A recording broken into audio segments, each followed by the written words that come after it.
Hi everyone, and welcome to Bonnie's Best Creations, and today we're doing something a bit different. I'm just going to show you some things I've been working around in the house and getting ready to do some planting. So come along with me and see what I've been putting my hands to. First of all, I'd like to show you this system. I don't know if you've ever heard of this. It's called Aero garden.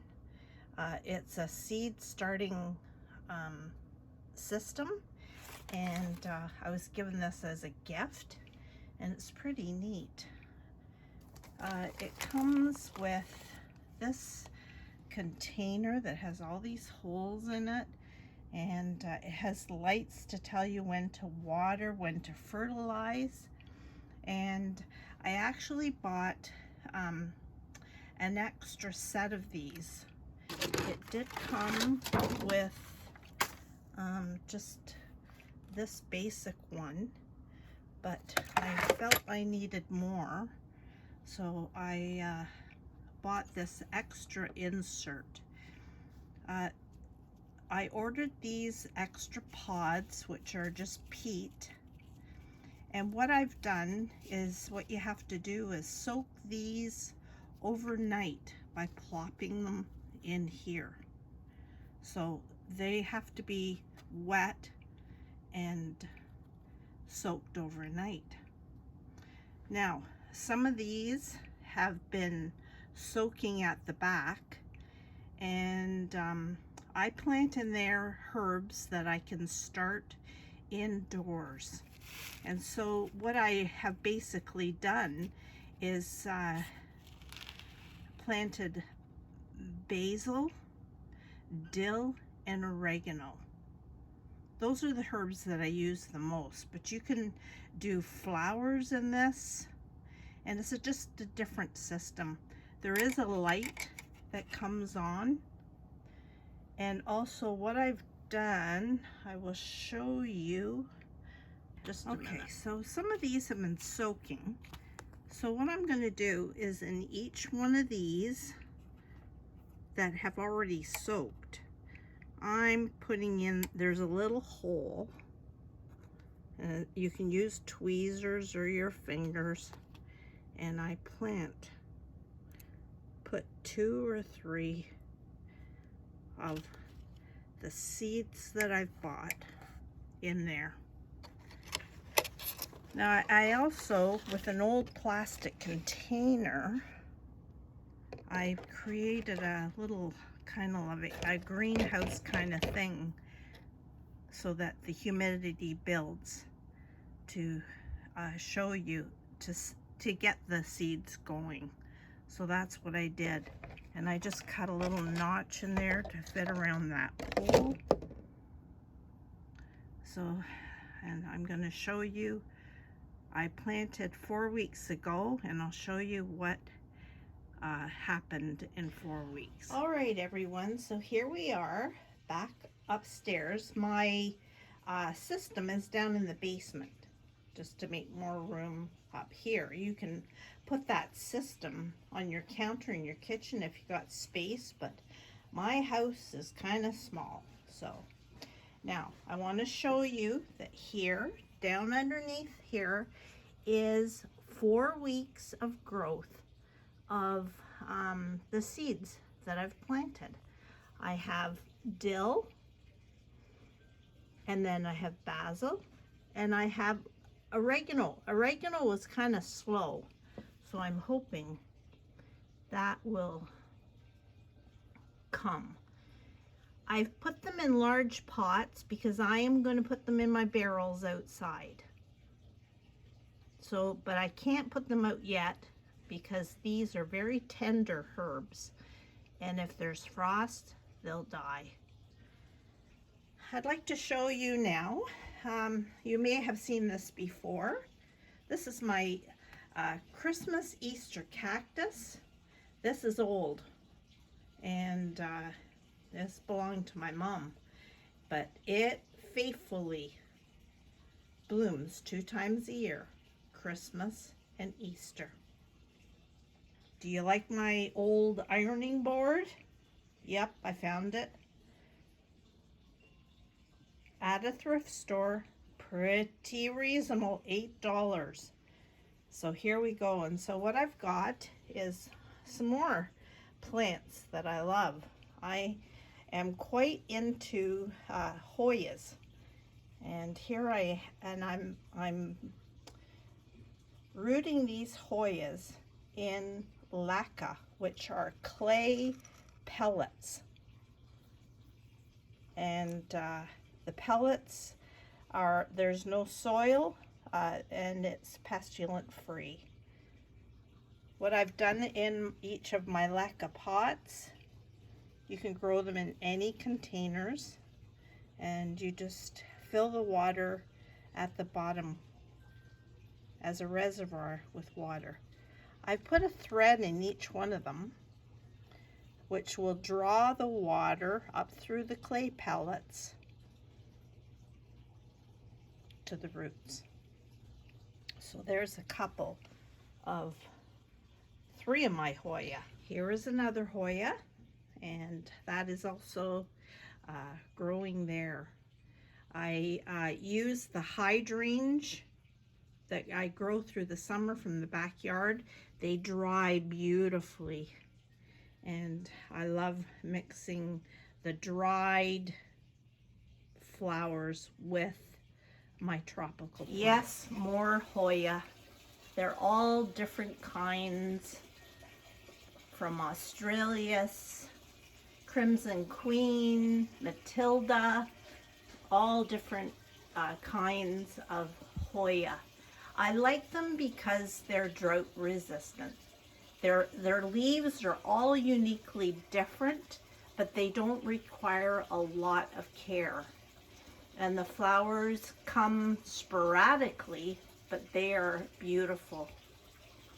I also use my windowsill to root any plants. You can root pretty well anything in water, and that for me is fun. Another beautiful Hoya that I have here, and you can see that this is sort of like the pod of where the flowers will come from when they grow. I'm passionate about a lot of things, and I try to put any of my collections I have in one spot. This is an old ladder that my husband made for the kids when they had bunk beds, and I want to save that. And to this ladder, I've added a lot of spools. I have a dear friend who was my boss, and she had given me so many of these spools, vintage antique spools that were used in weaving mills. And I keep my spools, some of them there, you'll see them around the house, different kinds. I love them. I love the wood, I love the metal. Down here, I have another Hoya, and it's called String of Arrows, and it cascades down over another one of my passions, which is my crocks, my old pottery crocks. A new succulent I bought. I don't know, plants just make me feel so good. And then here my table of different Hoya, some in soil, some in this the clay pot. My violet, which will start blooming very soon. I see some buds coming up. Another Hoya. This is called Sweetheart Hoya, or Hoya Carry, and it's in the shape of a heart, if you can see that. And my prayer plant. It loves the sunshine. Another Hoya is called String of Turtles. And I don't know if you can see, I'll try to get as close as I can. You can see they're speckled there to look like the shell of a turtle.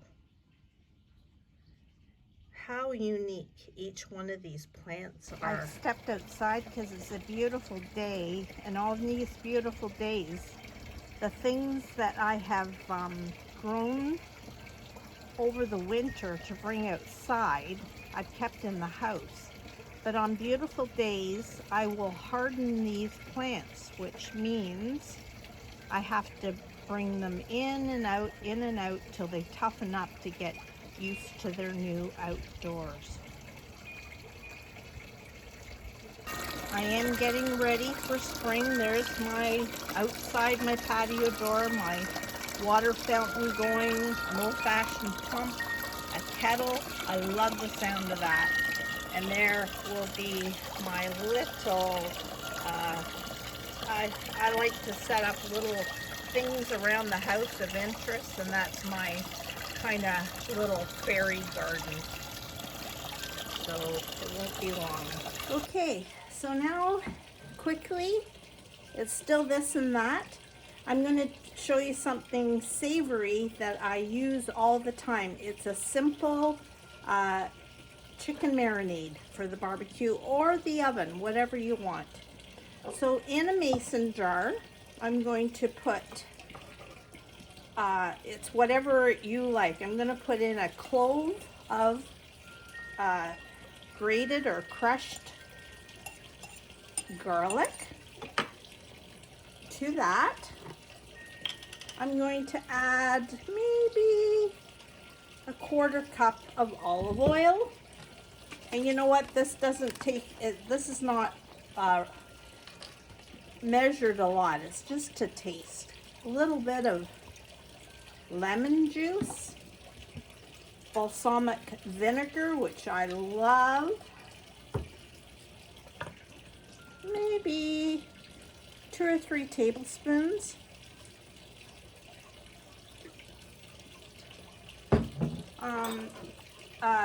A teaspoon of Dijon mustard, or any kind of mustard you have, and about 2 or 3 tablespoons of maple syrup. If you don't have that, use brown sugar.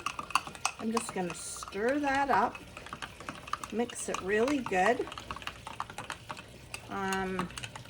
My husband is on a salt-free diet, so I'm not adding any salt. If you wanted salt, you could add that, or pepper, whatever you want. And then I have a Ziploc bag that I have my chicken breasts in. I have about 5 chicken breasts, and what I'm going to do is just pour that right on top. You can marinate this overnight if you want. The longer you marinate, and I'm going to just mix that all. Make sure that all that yummy dressing that I made, the marinade, gets all around. And I'm going to let that sit till tonight. And then just barbecue it with the nice weather. You could do it in the oven as you would normally cook your chicken in the oven. And that's a quick, easy meal. We eat this a lot. So I hope you give this a try. So I hope you enjoyed that in my house today, being part of my life. And here in Ontario, we're in a lockdown. Things are bad out in the world, but you know what? We can't be afraid. We know that there's a God that's in control, and we're going to be wise. We're going to do what they ask us to do and stay at home. But in the meantime, I'm going to keep busy with the things around my house. I'd sure love for you to join me again. And stay tuned. You must subscribe so you don't miss anything that I have to share. You know that I have a lot of interests, and I keep busy, and I thank God for the health that he gives me to do that. So God bless you till we see you again. Have a great day.